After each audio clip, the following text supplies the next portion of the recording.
John chapter 2, verses 1 through 5. So let's stand and read that together as you find that, if you would, or if you want to read off the screen. And the third day there was a marriage in Cana of Galilee, and the mother of Jesus was there, and both Jesus was called and his disciples to the marriage. And when they wanted wine, or when the wine had give out, or when they had run out of wine, the mother of Jesus saith unto him, They have no wine. And Jesus saith unto her, Woman, what have I to do with thee? Or what is it? Why do I care? If we're putting it in plain language today, what is it to me that they don't have wine? Mine hour is not yet come. And I think this is one of the greatest verses in the Bible. His mother saith unto the servants, Whatever he saith unto you, do it. How much better of a command can we have than that? So there's a lot in just this little bit of John. And we'll just start right at verse 1. And I want to, and if you've got questions, please don't hesitate to ask. Just throw your hand up. But when we start reading chapter 2, there's a phrase, in the third day. And oftentimes when we start reading Scripture, and we see something about the third day, our mind will automatically go to Jesus comes out of the tomb on the third day. But do you know what's interesting? If you'll flip over at some point and you'll read the resurrection account of Jesus Christ in the Gospel of John, John does not say that it happened on the third day. He said on the first day of the week they were at the tomb. Now, I'm not saying he's disputing that it's 3 days or that I am. I'm just saying John doesn't use that phrase. Matthew and Mark use that phrase. Luke uses a variation of that phrase. But for John, the third day doesn't hold the same weight as it does with Matthew, Mark, or Luke. Now, if you'll think back to the very first verse of John, in the beginning was the Word, and the Word was with God. We've got those echoes of Genesis that happen in there, of the very beginning of creation. And if you'll start at verse 19 in chapter 1 and you'll read through, and then you add these 3 days here, what you find is, depending on how you count and what commentator you read, either way you find a week, but sometimes it's 6 days, sometimes it's 7 days. And I tend to lean more towards that it's a period of 7 days that's being recounted, which would tie very tightly that we have a creation period yet again. And that just makes sense because, after all, isn't that why Jesus came to us, to be Emmanuel, to be God with us, was to recreate us in a sense. We are supposed to be a new creature in Jesus Christ, right? Behold, old things are passed away, all things are made new. And we're seeing that here.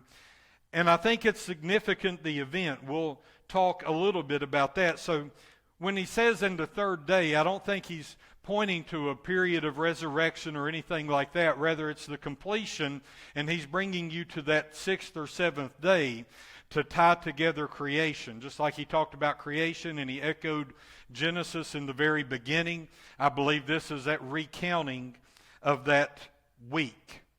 It's the very first week of this newness, this new covenant that is going to be coming about. Just like the Old Testament was the Old Covenant, the New Testament is the New Covenant. Here we have a new creation of sorts and a new covenant coming along in Jesus Christ. There are some other points in there too that would seem to strengthen that. One is that this does occur at a wedding. And if you will go back into Genesis, I believe it's chapter 1, verses 26 through 28, what you'll see is the creation of man and woman. You had this ordination of man and woman being together, and lo and behold, according to John, the very first place that Jesus starts his public ministry to end his first week is at a wedding, at a union between man and woman. And you can go even further than that. If you will go over into Revelation chapter 19, verses 6 through 7, you'll see the victory of the crucified is termed as the wedding supper of the Lamb. So for John, a wedding plays a very important part in not just creation, but also recreation, in bringing about this newness of what Jesus has come to do. There's some others that would try to add in some different points, and they may be valid, they may not. As you read through the Gospel of John, as a matter of fact, as you read through the New Testament, you'll see that Jesus has no problem working on a Sabbath. He has no problem performing miracles on a Sabbath. And you could even tie that in here, in that if this was indeed on the seventh day, then his performance of this redemptive work has occurred yet again on a Sabbath day to finish out the week of creation. And I think that it takes place at a wedding also tells us something else about Jesus. We tend to think Jesus just worries about the very large things, or that little personal items to us is really not as of great a value to Jesus. But let me ask you a question. You're at a wedding. You've run out of a particular kind of drink. Does that affect the covenant? Does that affect anything going on other than your social embarrassment? Doesn't affect your marriage, does it? You run out of Coke, you run out of water, whatever you're serving, it has no bearing on your covenant, does it? Not a bit. People might walk away and you'll be embarrassed. They're probably not going to remember. And there was one thing that I was looking at when I was restudying this out, was that Jesus is even worried sometimes about our social embarrassment. I found that remarkable to me. That even something so small, because if Jesus would have went to this funeral and they would have run out of a little bit of wine at the end, it would have been nothing but social embarrassment to them. It would not have affected anything that was going on. And yet Jesus, because of their obedience, and we'll really get into that more next week, they did not have to walk away embarrassed, but instead they walked away really elevated in the eyes of their guest. And to me, that is just a remarkable thing, that Jesus cares that much about me, that even in things that are of no consequence to my covenant with Him, of my submission to Him, of me living for Him, that He still cares even about those little things. And He will still move on my behalf, and He will still help me out. That's the kind of God that we serve. That yes, He wants us to be saved. Yes, He expects us to live holy once we submit our life to Him, and all of these different things, but He also cares for me. That doesn't mean He's just going to provide my absolute basic necessities. It means He will also give me the desires of my heart. And I think sometimes when we read through Scripture and we skip through these things, that we skip through some things that we need to really get down into our soul. You see, this isn't just a list of rules and regulations or a book to be decoded or anything like that, but rather it is one of the greatest love stories that has ever been written. And love knows no bounds of finding us and lifting us up, and when we are reciprocal in that love, then He will do everything that's within His power. And can I tell you, it's Jesus that we're talking about. There is nothing that is outside of His power to be able to do for us. Now, moving on to verses 2 and 3. I know it seems like a lot just for one verse, but I think that's important stuff. Verse 2 says that both Jesus was called and His disciples to the marriage. And I think sometimes there's commentators, I won't say we, the church, but commentators make too much out of that. Jesus was invited to a wedding. That's really the long and the short of it. There's not a whole lot to say about it. Some try to make it that he brought his disciples when they weren't invited, but they were just with him, and that's why they run out of wine, and that's why he did the miracle. And the fact of the matter is it was probably his family. It was probably someone that was related to him, and they would have known very well that not only would he come, but also his disciples. We try to make too much out of it. Jesus was invited to a wedding. Oh, no, you're fine.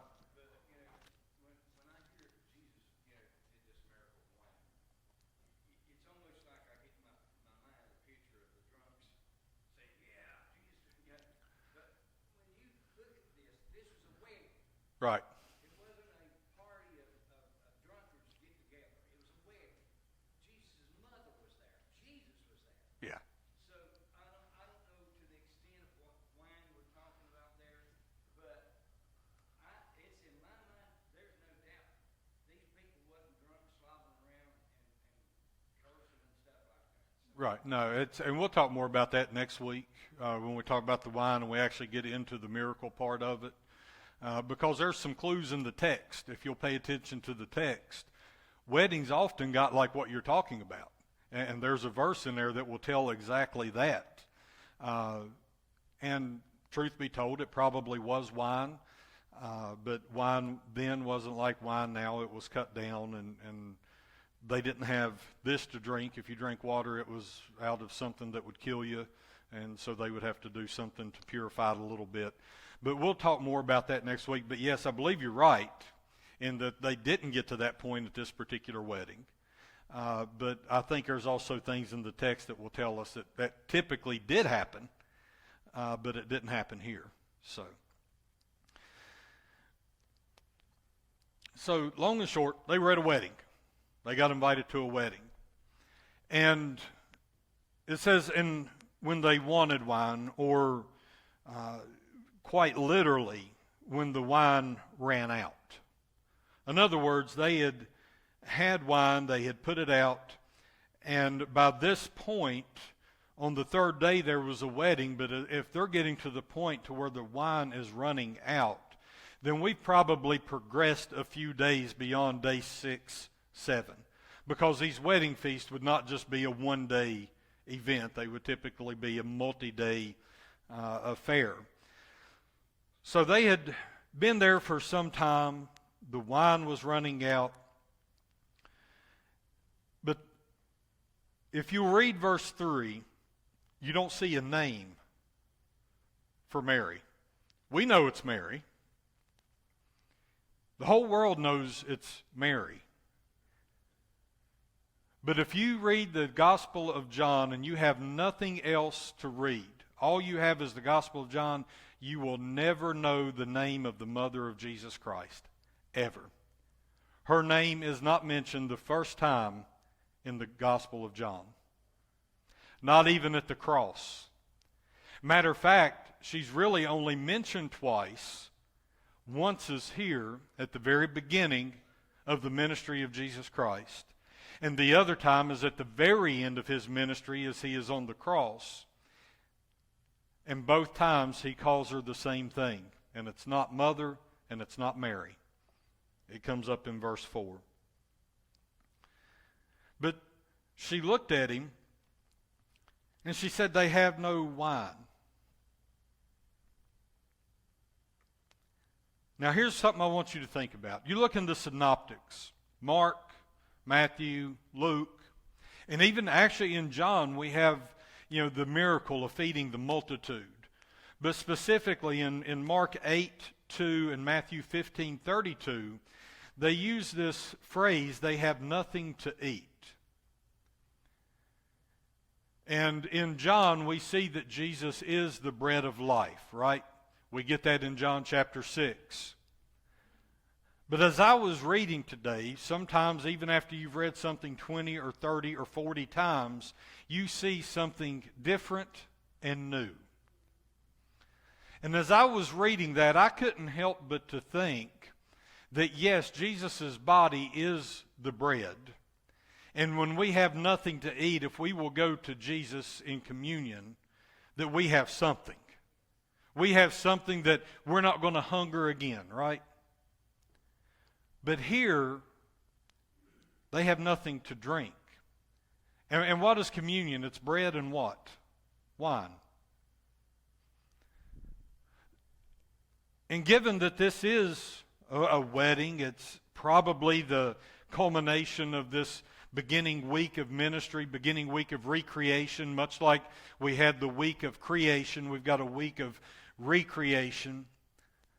I can't help but to wonder if there's something bound up in this that Jesus is telling him that you don't just need my body, but you also need my blood. Kind of a foreshadowing that not only will he provide the body so that by his stripes we are healed, but also by the blood of the new covenant, that by his blood we have a way of reconciliation unto the Father.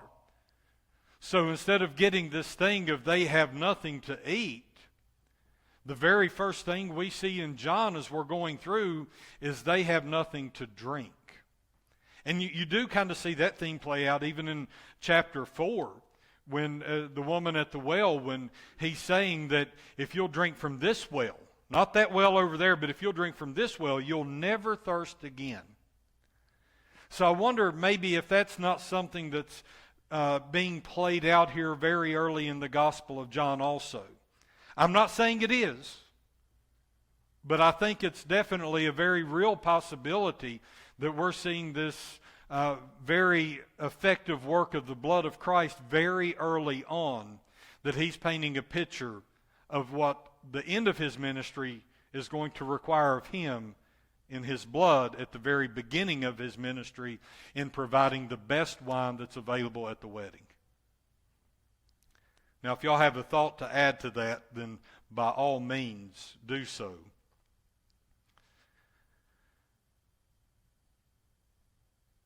Verse 4, we get the only name that Jesus really calls his mother. Now, in today's society, a man might get in a little bit of trouble depending on how it's meant. He simply calls his mother woman. Now, let's be clear. It's not like a derogatory term like we might use today. Hey, woman, do this. No, it's not like that. But it's also not some terribly overly affectionate term. It was just for Jesus. If you look at Matthew 15:28, Luke 13:12, John 4:21, 8:10, 20:13, and also just in the regular Greek writing of the day, it was just a polite way of addressing women. So it wasn't derogatory, it wasn't overly affectionate, it was just really being polite.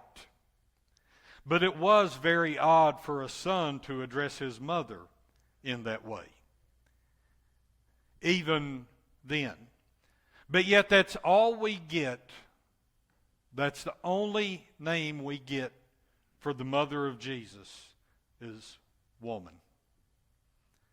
Now, I'm not entirely sure why that is, especially given the importance of not just Mary, but also women in general in the fourth gospel. Mary encompassed the entire work of Jesus Christ in the Gospel of John. This is the very first miracle, the very first public work that Jesus is doing, and Mary is right there. When you go over to the scene of the cross in John, what you'll find is very few people there, save for his mother and her sisters and the beloved disciple. And he looks at her and he says, "Woman, behold your son. Son, behold your mother." No name, but yet she's so important that she is the beginning and the end of his public ministry. But yet not important enough to have a name. And we could probably apply that over to us a little bit. Let's look at our own church services a little bit.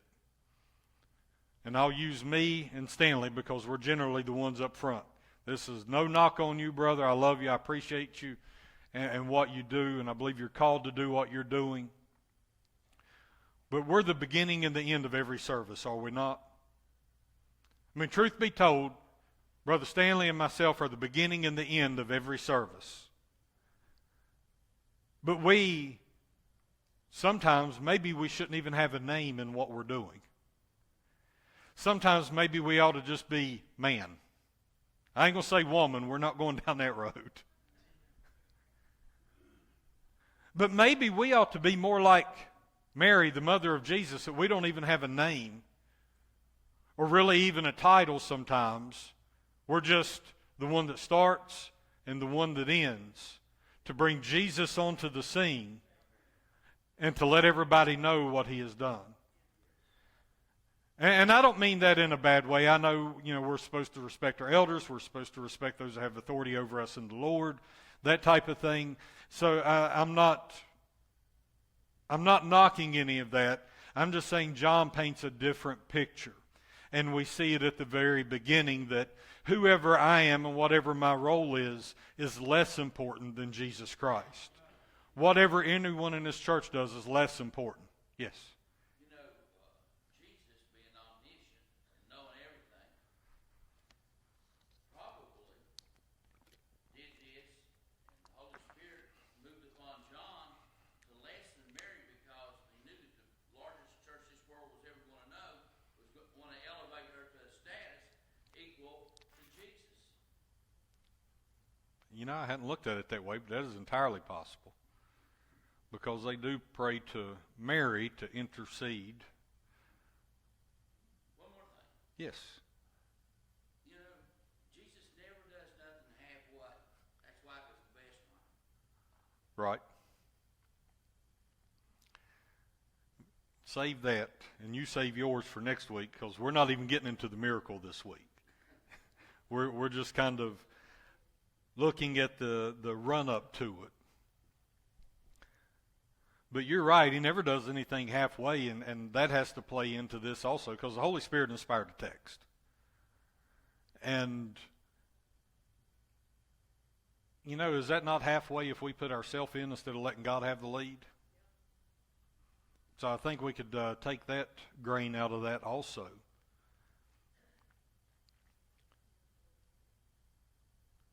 There's another thing in verse 4 also.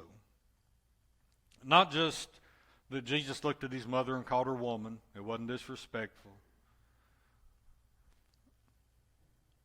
Not just that she encompassed his ministry, that she was there at the very beginning. But Jesus makes a statement to her. He says, my hour is not yet. Now, there are some people that try to take that to mean, and it could easily be taken like this, but I think taking it like this is wrong, is that his hour to begin his public ministry is not yet there. In other words, his time to work miracles. And I think that's entirely wrong. He's saying any time you look in John, and really most of the Bible, anywhere that Jesus talks about his hour not being there yet, has nothing to do with his miracles and nothing to do with what he'd done in public ministry. But yet it has everything to do with his time on the cross. And probably like most mothers today, mothers will see something in you when no one else does. I'm just telling you the truth. Mothers will see something in you when no one else will. I don't know that that's the case with Mary, but Mary certainly had the very first knowledge of anyone on earth of who was going to be born to her, because she was told. But I don't think that's what was going on here. Jesus was just telling her, all of this stuff is inconsequential. My time is not yet to be crucified to fulfill the work God has sent me to do. My hour is not yet. But like I say, it's understandable if you try to take it that he's talking about the beginning of his ministry. I would just disagree with you. You can look in John in 7:6, 8, 7:8, 7:30, 8:20. All that's when he's in the temple. And I'm kind of anxious to get to that point, but we're probably months away. But there you see this term that his hour has not yet come.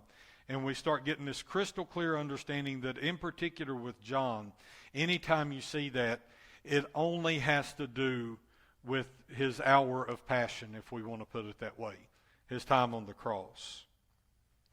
So I think that's all he was saying, was that his hour is not yet there. But then again, for John, the hour is not in Jesus' control at all, but only in the hands of the Father. Only the Father knows. Not just when Jesus is going to come back, but for John it almost seems that only the Father knew when the time of the cross was going to come also, and when his time of persecution and trial would come. Anything up to this point? I've got one more verse to cover, so we might not be here 10 hours tonight. Verse 5. Like I say, I'm not going to say it's my favorite verse. I'm not going to say it's the single greatest verse. But I do think it's the absolute greatest statement that we can apply to our lives to make us better Christians that can be found in the Bible, in the entirety of the Bible. It has nothing to do with who says it, but it has everything to do with the instruction or the direction that she gives. Jesus has done looked at her and he said, what does this have to do with me? My hour is not yet. I can't help but they've run out of wine. And his mother said unto the servants, whatsoever he saith unto you, do it. How much better off would we be if we would follow that simple instruction? That regardless of who the instruction comes from, we understand that whatever Jesus says to us, do it. Simple, to the point, no misinterpretation or no taking it any other way. Whatever Jesus says, do it. Seems simple enough, right? You know, it also echoes back into Genesis as well. And I think maybe we can make something of that because of the story that it comes out of. You see, there was a Pharaoh in Egypt, but he had a Joseph that was there taking care of everything, that was second in command. And you know what Pharaoh did when he had had dreams and they were going to have years of plenty and then years of famine? He looked at him and he said, whatever Joseph tells you to do, do it. Whatever this man tells you to do it. And I can't help but to think that maybe we get that same type of thing going on here. Even though this is a wedding miracle, but it is a miracle of running out of something and Jesus being able to provide. Just like that story back in Genesis, they knew that they were going to have a lot of food now, but you know what? In our flesh and in our stupidity, often are we not gluttonous? If we've got 5 pounds of beef, we're going to eat 5 pounds of beef somehow. I like steak, so I'll just use that example. If we've got 3 gallons of water, we know we can go down to the store and put another 3-gallon jug on the dispenser or whatever. If we run out of something, we know we can go get it. If we've got it, we're just going to use it. Sometimes I think we treat our spirituality that way. I know a lot may disagree with me on this. I want to feel Jesus every time I come in, but can I tell you, sometimes you just ain't going to feel it. Sometimes you're just not going to feel it. Sometimes you're going to have a year of plenty and then you're going to run out for a little while. But if you'll just do whatever he tells you to do, guess what? You're going to come right out on the other side and he will have been sufficient. His grace is sufficient to get you through whatever you're going through. I'd love to run and shout and swing from the chandeliers every time we come in here.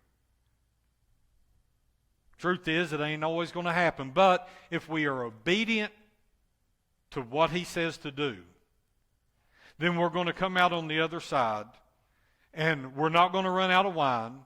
We're not going to run out of bread. That was what they were going to run out of in Egypt. We're not going to run out of food for our soul. We're not going to run out of food for our body. We're not going to run out of salvation or something to cover our sins. If we will simply do whatever he says to do, we will come out on the other side, and he will have kept us right in the palm of his hand.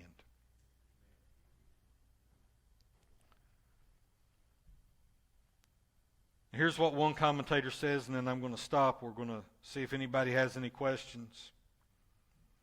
But Joseph was really almost considered the owner of the land. As a patriarch, in Jewish tradition, he was considered the owner of the land. And one commentator put it this way, perhaps the evangelist talking about John, does wish to present Jesus as the successor of Joseph as owner of the land.